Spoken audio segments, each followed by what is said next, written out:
So I believe treatment of Cushing syndrome is very important. I believe that untreated dogs with Cushing's have a bad quality of life. First of all, they experience thirst and hunger 24/7.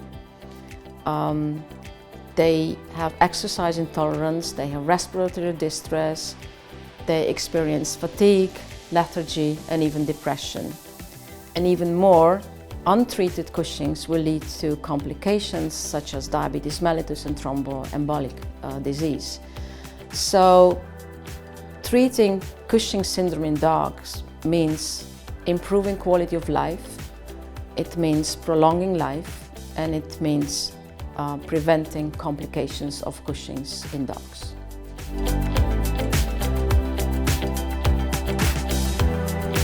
Establishing safe and effective dose of Trilostane is extremely important, and it's a two-step procedure.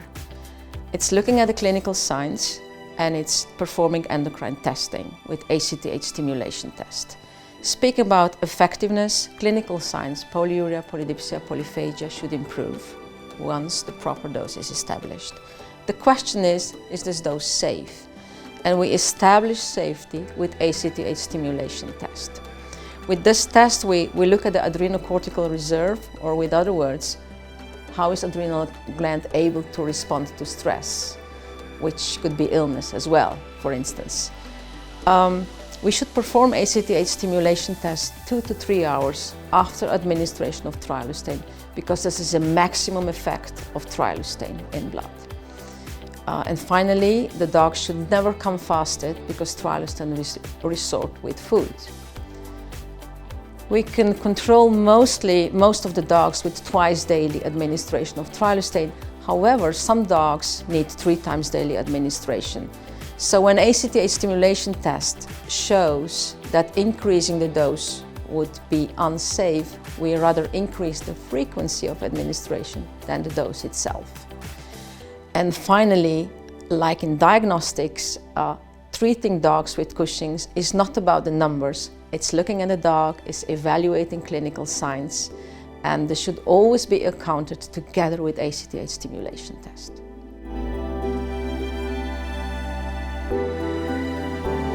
Once the dose of Trilostane is stable, continuing monitoring on the long term is essential. We see that when dogs receive Trilostane on the long term, that the dose of Trilostane will decrease, so continuous monitoring every 6 months is essential to prevent side effects.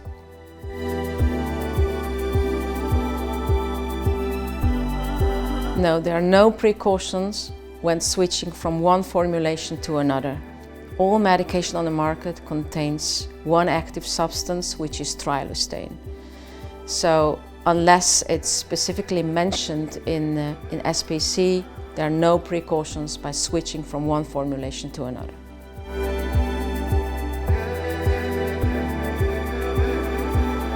Monitoring dogs at home is an important part of treating dogs with Cushing's, and I advise owners to take weekly pictures of their dogs so you can monitor, the way they look.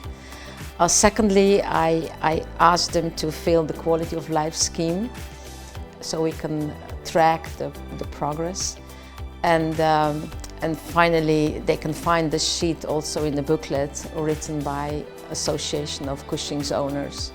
And I advise them to read this booklet because it's an excellent resource and help.